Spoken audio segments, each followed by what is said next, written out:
오늘 사순절 다섯째 주일을 맞이해서 예배에 나온 우리 모든 성도님들께 하나님의 크신 은혜와 축복이 함께 하시길 바랍니다. 주일학교 선생님이 학생들을 모아놓고 가르치고 있었습니다. 근데 그날 가르치는 내용이 바로 우리가 오늘 함께 봉독했던 돌아온 탕자의 이야기였습니다. 선생님이 아이들을 열심히 가르치고 나서 아이들에게 물었습니다. 여러분, 탕자가 돌아왔을 때 누가 제일 싫어했을까요? 라고 물었습니다. 선생님은 마음속에 생각하기를 학생들이 열심히 공부했기 때문에 방금 가르쳤던 말씀의 내용을 떠올리면서 큰아들이여요 라고 대답하기를 바랬습니다. 근데 한 여학생이 손을 들더니 수줍은 듯이 이렇게 이야기했답니다. 아마도 살찐 송아지가 제일 싫어했지 않았을까요? 라고 이야기했답니다. 여러분 다 아는 내용이죠? 너무 많이 들어서 여러분이 다시 복습하는 의미로 제가 말씀드렸습니다. 오늘은 탕자의 이야기를 여러분과 같이 함께 나누고자 합니다. 오늘 오전 예배에는 탕자의 이야기 중에서 바로 둘째 아들, 그리고 오늘 오후에는 큰아들, 그리고 돌아오는 수요 저녁 예배에서는 아버지에 대해서 말씀을 함께 나누려고 합니다. 우리 앞에 누가복음 15장에는 회개라는 주제를 가지고 여러 가지 이야기들을 소개하고 있습니다. 잃은 양의 이야기도 소개하고 있고 드라크마의 이야기도 소개하고 있고 그리고 바로 오늘 본문에 탕자의 이야기를 소개하고 있습니다. 여러분, 진정한 회복은 바로 회개에서 시작된다고 성경은 가르쳐 줍니다. 내가 죄인임을 인정하게 될 때 하나님이 나의 인생에 개입합니다. 내가 회개하면 살고 회개하지 않으면 죽습니다. 그것이 성경 말씀이고 기독교 핵심 진리이기도 합니다. 사랑하는 여러분, 우리는 지금 사순절 7+0 영적 캠페인을 진행하면서 전교인 특별 새벽 기도회를 진행하고 있습니다. 이번 사순절 기간 동안에 특별히 다시 붙드는 영광의 십자가라는 주제를 가지고 함께하고 있습니다. 왜 다시 붙드는 영광의 십자가일까요? 우리 자신이 예수 그리스도를 처음 만났을 때, 예수님을 통해서 구원받았을 때 바로 그 첫 사랑과 신앙을 다시 회복하자는 것입니다. 예수 그리스도의 십자가를 통해서 내가 구원을 받았는데 이제 내 신앙생활에 기쁨도 없고 감격도 없고 행복도 없고 은혜도 없고 즐거움도 없고 만족도 없다고 한다면 나의 신앙을 다시 돌아보고 나를 십자가 앞에 다시 세워서 그 십자가에서 주님을 처음 만났을 때 그 뜨거운 은혜와 감동을 우리의 삶에서 회복하고 이제 행복한 인생을 통해서 우리가 다시 거듭나기를 간절히 소원하는 마음으로 이번 사순절을 준비했습니다. 한국교회는 코로나로 어려움을 많이 겪었고 우리 교회도 또 주변에 있는 많은 교회들도 어려움을 겪었습니다. 우리는 영적 전쟁으로 이중고의 어려움을 겪기도 했습니다. 하나님이 우리 교회에 바라고 기대하는 것이 무엇일까?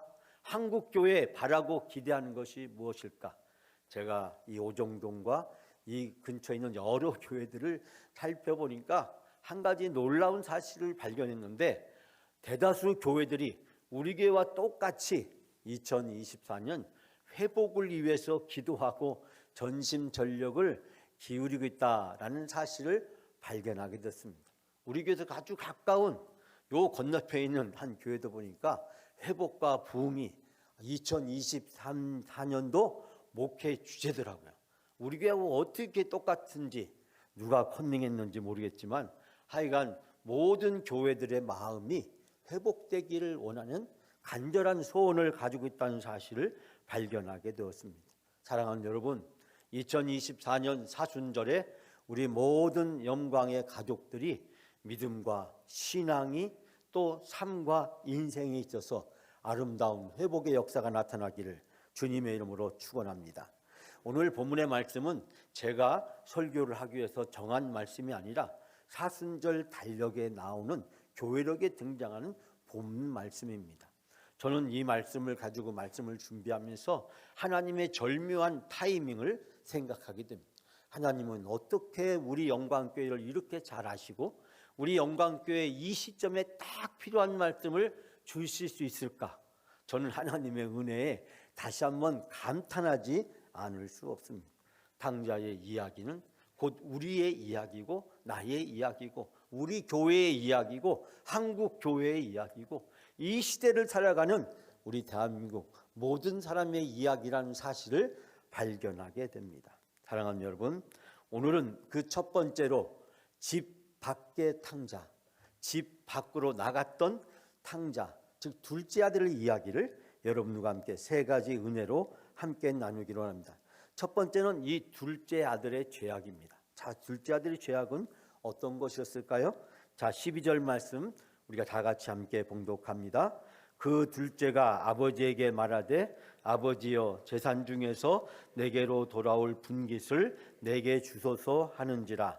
아버지가 그 살림을 각각 나누어 주었더니. 아멘.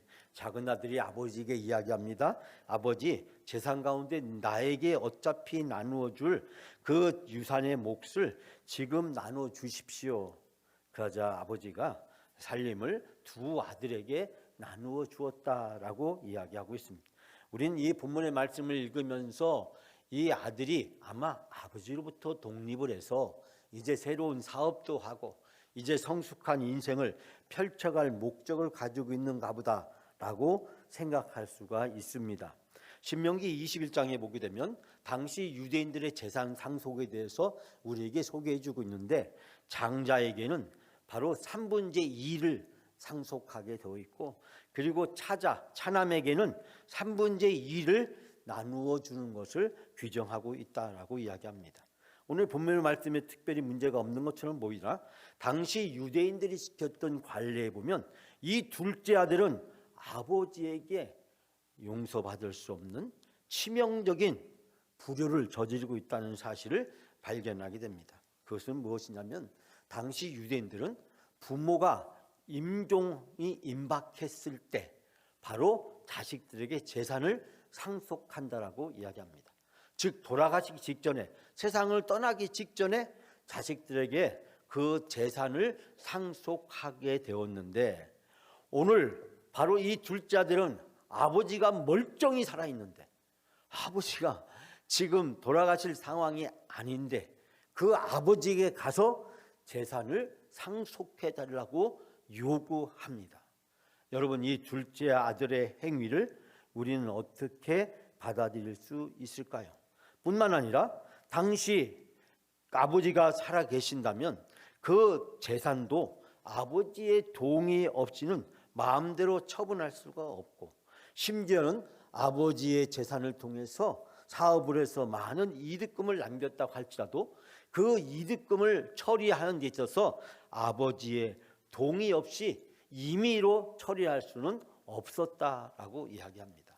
그런데 살아계신 아버지 앞에서 지금 재산을 상속해 달라고 요구하고 그리고 상속받은 그 유산을 자기 마음대로 처분하고 있는 이 둘째 아들의 행위는 어떻게 받아들여야 될까요? 그것은 바로 아버지를 부정하고 아버지를 인정하지 않는 것입니다.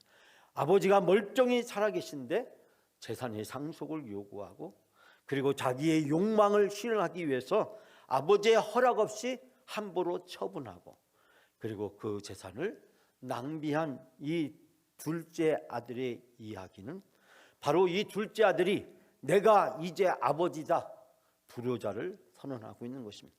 아버지를 부인하고 이제 자기 자신이 아버지의 자리를 대신 차지해서 아버지의 권한을 임의적으로 자기 마음대로 사용하고 있는 것을 발견하게 됩니다. 자식이 아버지를 부인하고 자식이 아버지를 인정하지 않을 때 우리는 그런 자식을 불효자라고 하고 또 여러 가지 거칠은 말로 표현하기도 합니다. 아버지가 그 재산의 주인인데 자기가 주인이 되었고 자기가 주인인 것처럼 행세를 하면서 마치 아버지가 이제 이 세상을 떠난 것처럼 행동하는 이 둘째 아들의 행위는 도저히 용납받을 수 없는 죄를 짓고 있다는 사실을 발견하게 됩니다. 사랑하는 여러분, 오늘 본문에서 집 밖에 아버지의 뜻을 거스리고 불효하면서 가출한 이 탕자의 이야기는 누구를 가리키는 걸까요? 바로 우리 자신을 가리킵니다. 사랑하는 여러분, 내가 내 인생의 주인이 아닙니다. 내 인생의 주인은 내가 아니라 바로 하나님입니다.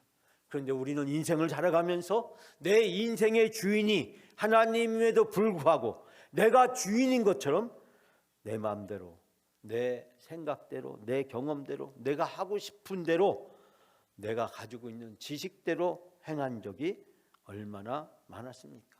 하나님의 주인됨을 온전히 인정하고 하나님의 주인됨을 고백하며 하나님의 계획과 하나님의 말씀과 하나님의 인도하심에 따라서 살아야 되는데, 그러지 못하고 내가 주인처럼 행세했던 경우가 얼마나 많습니까?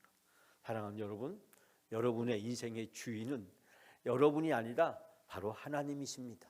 그 하나님을 인정하고 그 하나님의 말씀에 순종하고 그 하나님과 함께 동행하게 될 때 행복한 인생을 살아갈 수 있게 되는 줄 믿습니다. 하나님의 주인 되심을 온전히 인정하시고 살아가시는 여러분의 행복한 인생이 되어지시기를 주님의 이름으로 축원합니다. 두 번째는 바로 이 둘째 아들의 타락입니다. 자, 13절, 14절 우리가 다 같이 함께 봉독합니다. 그 후에 며칠이 안 되어 둘째 아들이 재물을 다 모아가지고 먼 나라에 가 거기서 허랑방탕하여 그 재산을 낭비하더니 다 없앤 후에 그 나라에 크게 흉년이 들어 그가 비로소 궁핍한지라. 아멘. 이 둘째 아들이 자기의 것을 다 챙겨서 먼 지방에 갔다. 여기서 그 재산을 모아가지고 먼 지방에 갔다. 여기서 모아가지고란 말은 이 거두어들이다, 현금으로 바꾼다는 뜻을 가지고 있습니다. 즉 아버지가 물려준 모든 부동산과 재산을 현금으로 자기 마음대로 임의대로 바꾸어서 그가 먼 지방으로 떠났다. 여기서 이 둘째 아들의 태도를 보아서 아버지와 함께 고향에서 아버지를 도와서 일을 하는 데는 전혀 관심이 없어 보입니다. 뿐만 아니라 큰 도시에 나가서 장사나 사업을 하려는 그런 계획을 가지고 있었던 것을 발견하게 됩니다.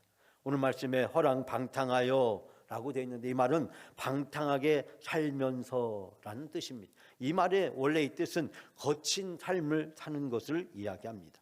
그가 먼 나라로 떠나기로 계획했던 것은 그가 순간적으로 충동적이거나 다른 사람의 유혹에 의해서 이루어진 것이 아니라 그가 오랫동안 계획을 세웠고 그 계획에 의해서 실행에 옮겨진 것으로 보입니다. 그는 부모의 품을 떠나서 자기 나름대로의 삶을 살고 싶어 했고 그 계획을 오랫동안 세웠고 이제 그 계획을 아버지에게 요구했고 아버지가 재산을 주었을 때 임의대로 그 재산을 처분해서 그가 결국은 그 모든 재산을 허랑방탕하여 소비해버렸다라고 이야기하고 있습니다. 아마도 그가 계획한 것이 육체적인 쾌락이었는지 아니면 사람들에게 유혹을 받아서 재산을 낭비하게 됐는지 알 수는 없지만 아버지를 떠난 순간 그는 걷잡을 수 없는 타락의 길에 빠져들게 되고 종국에 가서는 그가 가진 모든 재산을 다 탕진해버리는 결과를 초래하게 되었습니다. 14절에 그 아들의 최종적 결론을 이렇게 얘기합니다. 궁핍했다. 자기의 모든 재산을 허비했습니다. 설상가상으로 엎친 데 덮친 격으로 마침 기근까지 겹치는 어려움이 그에게 몰려왔습니다. 사랑하는 여러분, 아버지를 떠난 이 아들의 모습이 무엇인지를 우린 여기서 발견할 수 있게 됩니다. 그러나 이 어려움은 이 아들에게 극심한 고통을 가져다 주었습니다. 그는 결국 돼지를 치는, 돼지를 돌보는 일을 할 수밖에 없었고 심지어 먹을 음식이 없어서 돼지가 먹는 음식을 먹어야만 했습니다. 당시 유대인들은 돼지를 부정한 동물로 간주했고 돼지 근처에 가지도 않았고 돼지고기는 먹지도 않았습니다. 그런데 우리가 거라사의 광인 이야기나 오늘 본문에서 발견하게 되는 동일한 특징은 뭐냐면 바로 먹지도 않고 부정하게 생각하는 이 돼지를 돌보는 일을 해야만 했다는 것입니다. 유대인 돼지치기는 얼마나 그가 정신적으로 영적으로 고통스럽고 힘드는 일이었을까라는 사실을 생각해 볼 수 있게 됩니다. 돼지고기를 또 돼지를 만지는 것만 해도 가까이 가는 것마도 부정한 것으로 간주했는데 돼지를 돌보며 살아야 했습니다. 돼지가 먹는 음식을 먹어야만 했습니다. 돼지 취급을 받으면서 돼지와 함께 냄새 나면서 버려진 삶을 살 수밖에 없는 이 둘째 아들의 모습은 아버지를 잃어버리고 아버지를 떠나버리고 아버지의 자리를 대신 차지하려고 했던 이 영적인 교만과 오만의 죄의 결과가 인간에게 미치는 비참한 모습을 우리는 여기서 발견하게 됩니다. 아버지와 단절된 삶은 결국 죄악된 상태로 전락해버렸고 그 죄악은 파멸에 이르고 그에게 사망을 선고하는 것이었습니다. 아버지의 주인 되심을 부정하고 내가 그 아버지의 자리에 앉아서 내가 주인으로 살아가려고 했을 때 아버지가 없는 인생은 비참하게 타락하고 파멸로 치달아간다는 사실, 아들이 아버지의 품을 떠난 결과 영적인 타락이 그에게 얼마나 비참한 삶에 이르겠는지를 발견하게 됩니다. 사랑하는 여러분, 우리가 하나님을 떠나면 이처럼 우리도 타락하게 되고 그 타락한 결과 모든 것을 잃어버린 둘째 아들처럼 살아갈 수밖에 없습니다. 참된 만족과 기쁨이 없습니다. 아버지의 품을 떠난 집 밖의 탕자는 행복하지 못한 모든 인생들의 자화상입니다. 우리가 예수 그리스도를 믿는다고 하면서 신앙생활을 한다고 하면서 나에게 기쁨이 없다면, 행복이 없다면, 만족이 없다면, 즐겁지 않다고 한다면 나의 인생에, 나의 신앙생활에, 그것이 가정생활이든 직장생활이든 사회생활이든 교회생활이든 간에 우리는 우리 자신에 대해서 근본적으로 다시 묻지 않으면 안 됩니다. 내가 집 밖의 탕자는 아닌가? 내가 지금 탕자처럼 살아가고 있지는 않은가? 내가 내 인생의 주인이 돼서 살아가기 때문에 내가 모든 것을 내 마음대로, 내 감정대로, 내 생각대로, 내가 하고 싶은 대로 행동하기 때문에 내가 내 인생의 주인으로 내가 살아가기 때문에 그 내 인생의 주인으로 살아가는 그 삶의 결과가 나에게 만족이 없고 기쁨이 없고 행복이 없고 즐거움이 없다고 한다면 바로 이 탕자는 내 자신임을, 나의 자화상임을 우리는 발견할 수 있게 됩니다. 사랑하는 여러분, 이 탕자를 통해서 다시 한번 우리 자신을 돌이켜보고 하나님 앞에 회개할 수 있는 시간이 되시기를 바랍니다. 철저한 회개를 통해서 나 중심의 삶을 내려놓고 하나님 중심의 삶을 회복하게 될 때 하나님은 우리들에게 진정한 행복과 기쁨과 평안과 만족을 주시는 삶으로 인도해 주실 줄 믿습니다.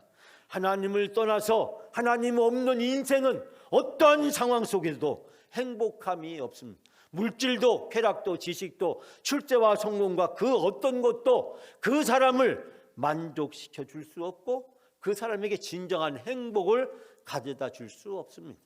우리의 행복은 하나님을 통해서 주어지는 줄 믿습니다. 하나님을 주인으로 모시고 살아가게 될 때 우리 인생의 참된 행복을 누리게 될 줄 믿습니다. 내가 너희에게 평안을 끼치노니 나의 평안을 너희에게 주노라. 너희는 아무것도 염려하지 말고 근심하지 말라. 주님의 말씀입니다. 예수님을 통해서, 하나님을 통해서 여러분이 행복한 인생을 살아가는 여러분이 다 되시기를 주님의 이름으로 축원합니다. 마지막 세 번째로 둘째 아들의 회개입니다.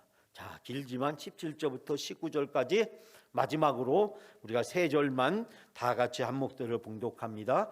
이에 스스로 돌이켜 이르되 내 아버지에게는 양식이 풍족한 품꾼이 얼마나 많은가. 나는 여기서 줄여 죽는구나. 내가 일어나 아버지께 가서 이르기를 아버지, 내가 하늘과 아버지께 죄를 지었사오니 지금부터는 아버지의 아들이라 일컬음을 감당하지 못하겠나이다. 나를 품꾼의 하나로 보소서 하리라. 아멘. 여러분, 아버지를 떠난 이 둘째 아들의 상황은 어떤 상황이었습니까? 오늘 17절 마지막 절에 이렇게 고백합니다. 나는 여기서 줄여 죽는구나. 나는 여기서 굶주려서 이제 죽는구나. 아버지를 떠난, 아버지가 없는 삶의 그 비참한 실존을, 자화상을 이렇게 고백해 주고 있습니다. 그러면서 그 상황은 이 아들로 하여금 아버지의 은혜가, 아버지의 사랑이, 아버지가 주시는 그 놀라운 축복이 얼마나 큰 것인지를 깨닫게 됩니다. 내 아버지에게는 양식이 풍족한 일꾼이 얼마나 많은가. 내가 아버지와 함께 있을 때 늘 풍족했고 늘 만족하고 늘 행복했는데, 그때 내가 감사하지 못하고 기뻐하지 못하고 그 행복을 누리지 못했던 자기의 삶을 돌이키면서 나는 이제 죽게 되었구나 라고 이야기를 하면서 마지막으로 내가 아버지께 찾아뵙고 아버지께 내가 죄를 지었다 라고 고백하면서 내가 이제 아버지의 아들로 회복할 수는 없으나 내가 아버지의 품꾼으로, 종으로, 하인으로 살게 하리라고 요청하겠다는 결단을 하게 됩니다. 사랑하는 여러분, 17절 말씀에 스스로 돌이켜라는 말이 있는데, 이 스스로 돌이킨다는 것은 자신에게로 돌아왔다, 자신에게로 돌아오다라는 뜻입니다. 이 말을 쉽게 얘기하면 정신을 제대로 차리게 되었다라는 뜻입니다.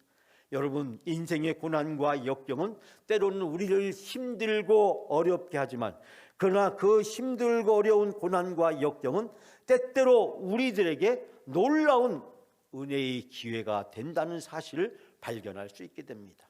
드디어 돼지들과 함께 굶주려 죽게 된 이 비참한 상황에 이르러서 이 아들은 아버지의 사랑이 얼마나 큰지, 얼마나 놀라운지, 아버지의 축복이 얼마나 놀라운 것인지를 발견하고 아버지에게 다시 돌아갈 수 있는 결단을 하게 됩니다.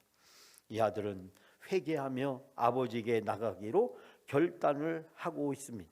18절 말씀에 하늘과 아버지께 죄를 지었다라고 그는 고백하면서 아버지의 재산을 마음대로 탕진하고 허랑방탕한 삶을 살았고 부정한 짐승과 접촉하면서 결국은 사망에 이르는 비참한 자기 자신의 신세를 바라다 보면서 아버지에 대한 불효와 불충과 불순종과 불성실했던 자기의 삶을 철저히 자성하고 아버지께 자기의 죄를 고백하며 회개하며 나아갈 수 있게 됩니다. 아버지의 아들이라 감당하지 못하겠습니다. 나는 아버지의 아들로서의 자격을 살아갈 수가 없습니다.